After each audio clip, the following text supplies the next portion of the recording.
Kamusta po mga kalahing Pinoy? Magandang gabi sa inyong lahat. Ako po si June.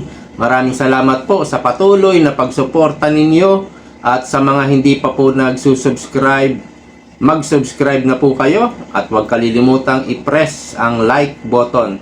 Okay, sasampahan daw ng kaso si Marcoleta ng plunder at indirect bribery. Eto, ayan o, talaga naman o.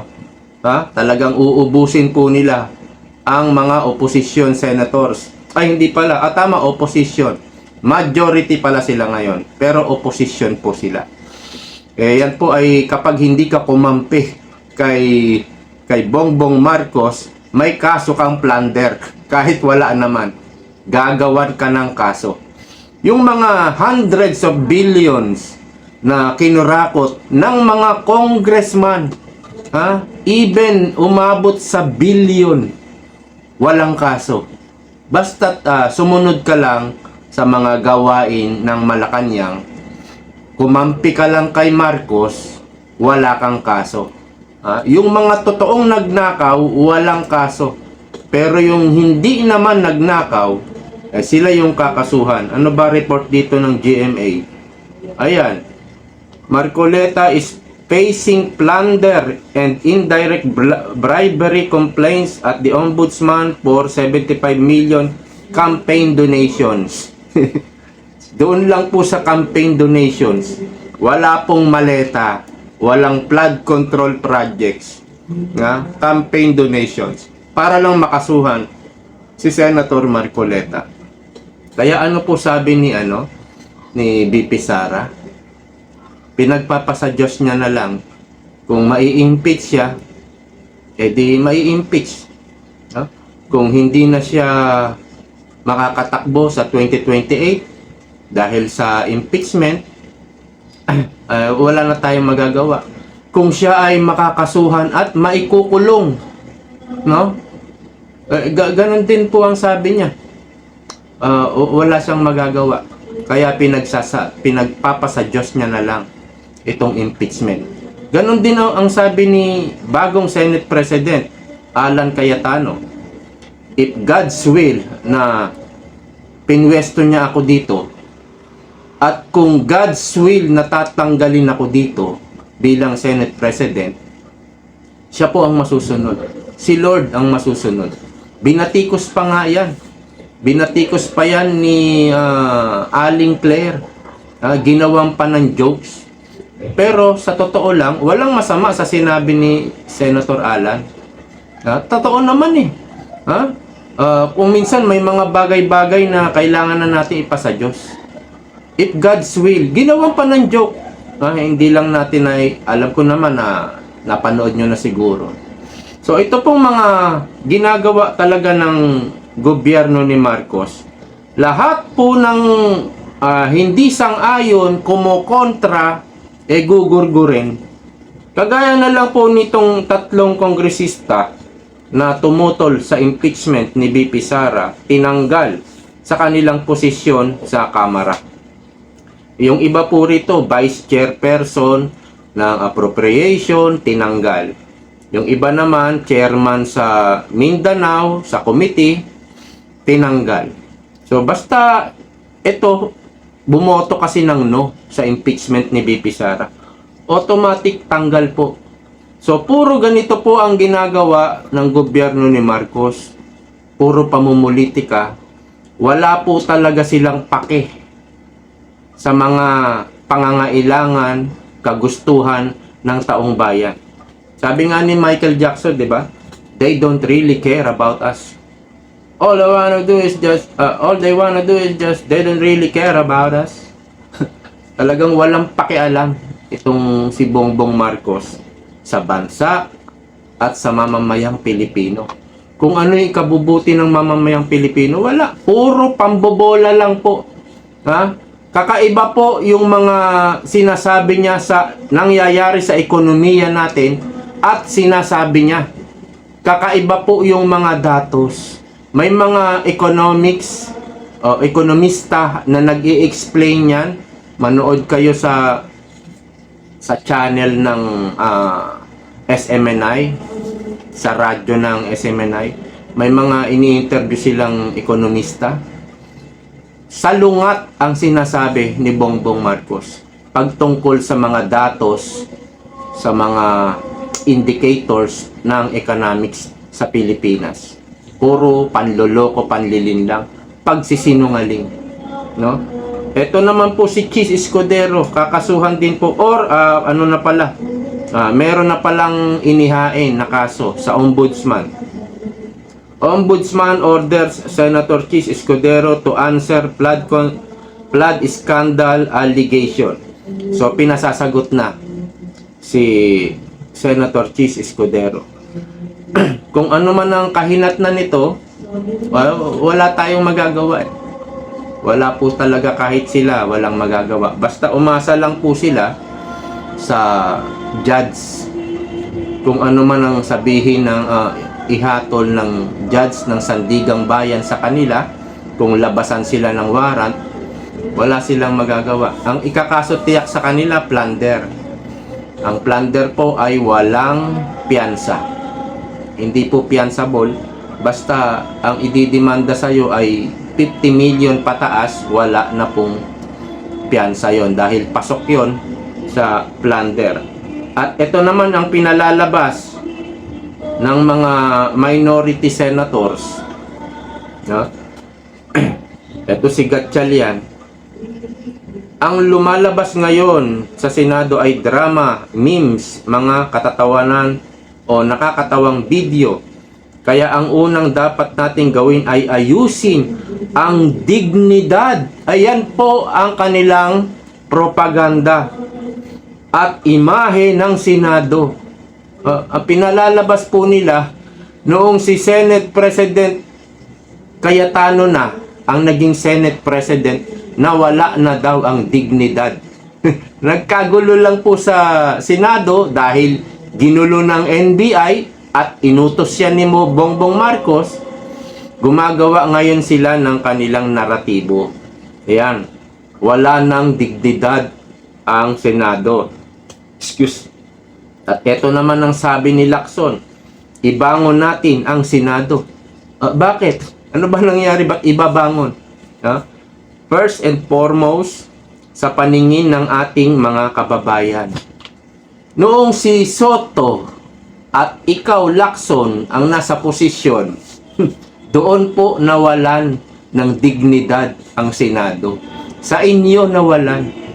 Ilang araw pa lang si Senate President Cayetano. Wala pang isang buwan, di ba? Di ba? Di ba wala pa? Eto na ngayon yung mga sinasabi nyo.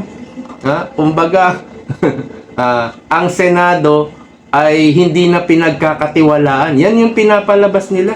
Hindi na raw pinagkakatiwalaan ng taong bayan. Baliktad po.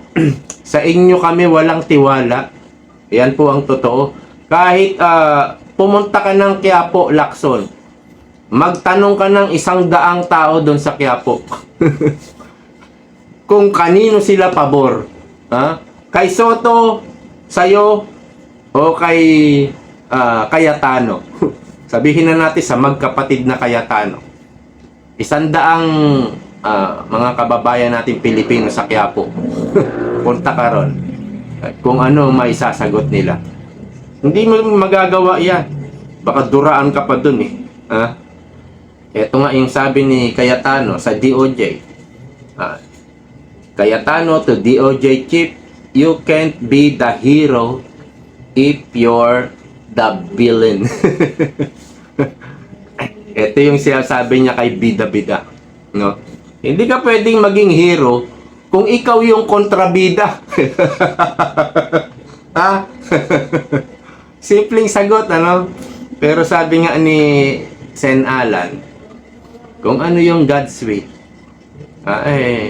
God's will na po ito na dinala siya sa pagiging Senate President. Kung maaalis man siya bilang Senate President, yan na yung God's will. Siguro dun siya gusto ng Panginoong Diyos na tanggalin na sa pagiging Senate President. Sa ngayon, wala pang kaso si Senator Alan Peter Cayetano. Pero hindi tayo masusurprise Baka bukas makalawa, may kaso na yan. Ha? At yung 2 bilyar, nako po, kaya matatawag po natin na Brave 13 itong mga senador na to. Dahil naging matapang sila. Totoo yung kanilang katapangan. Kung may bibigay man dyan, wag na sana. Ganun din eh. Bumigay man kayo o hindi, kakasuhan kayo. Ha? Huwag kayong padadala sa pang-uuto ni Bongbong Marcos. Huwag kayong padadala. Akala nyo ba pag lumipat kayo ng minority at naagaw ni Gatchalian, kasi si Gatchalian nangangarap na ito.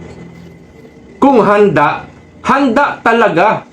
Gatchalian says ready to serve as Senate President. Oh wow! Talagang sinasabi na niya na handa na siya bilang Senate President. Siya kasi yung napapabalita na iuupo bilang Senate President pag nakakuha na sila ng 13. May bobo sa sa Senado eh. Nasaan na ba yung bobo na yon? Nabura ko yata. 12-11 po kasi ang score ngayon. Wala si Bato eh. Kaya at 12-11. Tama, 12-11. Brave 13 sila, di ba? Wala si Bato. 12 na lang sila. 11 yung minority. Ang sabi ni Erwin Tulfong Bobo, isa lang daw ang tumawid. Kuha na nila ang Senate presidency. Sabi naman ng iba, Bob, hindi mo makukuha ang majority kung 12 ka lang. Kasi 11 sila eh. Isa lang daw ang tumawid, di 12 na sila. Hindi po yun pwede. According to the Constitution, kailangan mo ng 13 to be the majority. Kailangan po ng 13. Malinaw po eh. Malinaw po yung bilang 30. Kaya yung pagkawala ni Bato sa botohan sa impeachment, baliwala po yun. Kung boboto si Bato ng yes to convict BP Sara, may value yung kanyang boto.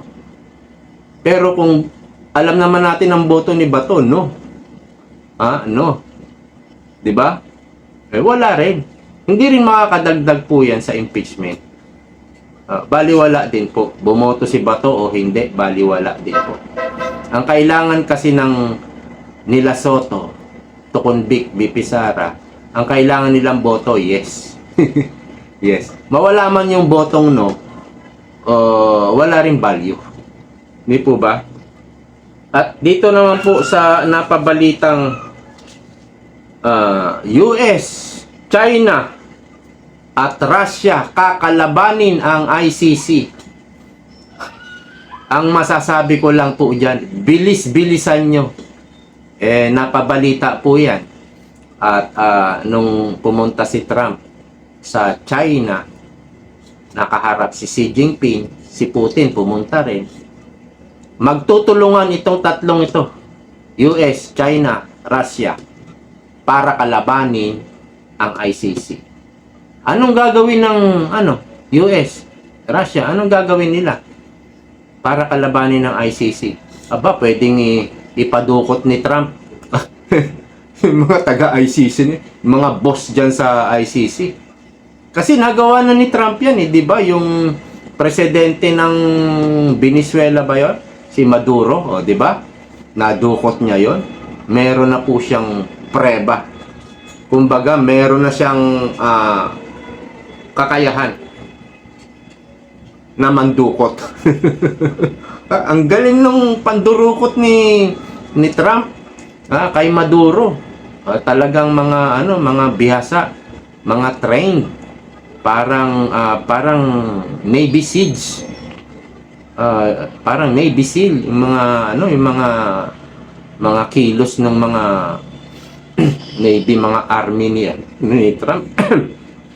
So, pwedeng ipadukot ni Trump yung mga nasa ICC, yung mga boss doon, yung mga judges doon. para mawala na sa existence ang ICC na yan, at para magurgur sila, hindi naman literal. Para mawala na yung ICC na yan. Pagdudukutin yan. At bilisan nyo dahil ang aming Tatay Digong ay patanda. Hindi po pabata eh. Patanda po ng patanda ang aming Tatay Digong, at pahina po ng pahina ang kanyang katawan, palala din ng palala yung kanyang karamdaman. Kaya mas maganda siguro, bilisan nyo. Huwag puro salita. Gawan nyo na ng aksyon. Umaksyon na kayo. Ano kaya mangyayari kung magtagumpay sila, nakalabanin ng ICC? Ano kaya mangyayari kay Tatay Digong? Hindi naman papayag si Bongbong Marcos na mapabalik dito si Digong. Kasi aalsa ang taong bayan. Kaya nga, pinadala sa dahig yan eh. Kapag nandito si Tatay Digong, para siyang vitamins ng ng taong bayan, parang sumisigla ang taong bayan. Kaya nakita ni Bongbong Marcos niya kailangan mawala si Digong dito. Dahil talagang pwedeng mangyari yung people power 3 at pwedeng magtagumpay, no? At doon nga sa nangyari sa matandang Marcos, na pa-exile yung matandang Marcos. Ganon din yung buong pamilya ng Marcos na exile sa Hawaii. Bongbong Marcos, walang forever. Yan ang tatandaan mo. Lahat ng bagay sa mundo may katapusan. Napapabalita, si Aimee na nagsabi, pinagmimitingan na yung charter change, yung Constituent Assembly, CONAS, at itong sinabi ni Sen Aimee Marcos, sinagot pa ito ni si Asidre. Loko-loko rin to si Asidre. Ang lakas din ang lakas din manlinlang, parang komunista eh. Putya, nabura ko pa yata yung sinabi ni Asidre. Wala, nabura ko. Kumbaga, itong theory daw. Sinabihan si Aimee ni Asidre na gumagawa ng theory. Sinabi na rin po yan ni Lito Banayo. Lito Banayo ba yun? Dating justice din yata yan si Lito Banayo. Kung di ako nagkakamali. Correct me if I'm wrong. Sinabi na rin yan, yung meeting sa Soler. Andun si Tuta Soto, andun si Speaker D. Ang pinagmimitingan ay charter change, Constituent Assembly, at magkakaroon ng pagbabago, papalitan ng Constitution. Yung dating 6 years ang termino ng President, mag-i-extend ng 3 years, mag-i-extend din ng mga congressman ng 3 years, mag-i-extend din ng mga senator ng 3 years. At habang naka-extend ang kanilang termino, pag gagawa na naman sila, papalitan na naman ng Constitution na gagawing 50 years old ang requirements sa pagtakbo bilang presidente sa Pilipinas. At dahil doon, hindi na qualified si BP Sara dahil wala pa yatang 50 si BP Sara doon sa time na yon. I don't know. Yan yung sabi ni Aimee Marcos. At itong sinasabi naman ni Isidre, wala kasi. Parang nakalimutan ko. Wala kasi yung hindi ko na-save yung sinabi ni Isidre. Babanatan sana natin. So, ganun na lang din ang gusto kong sabihin. Ipagpasa Diyos natin, ipanalangin na lang natin ang mga senators na tinatawag ngayon na Brave 13. Kasi sobrang powerful po talaga ng kalaban nila. Kahit ikaw ay si Martin Romualdez, ah, isang napaka makapangyarihan, hirap din lumaban sa pinsan niya. Pero kung ako sa'yo, Martin Romualdez, gumawa ka na ng video kagaya ni Saldico. Sabihin mo na lahat ng nalalaman mo. Sabay tago. Oo, sabay tago. Kagaya ni Saldico. Pero gumawa ka ng maganda-gandang video. Sabihin mo na lahat ng mga kurakot, mga pinaggagawa ni Bongbong Marcos. Yun lang masasabi ko sa'yo. Hanggang dito na lamang po. See you po next time. Bye-bye!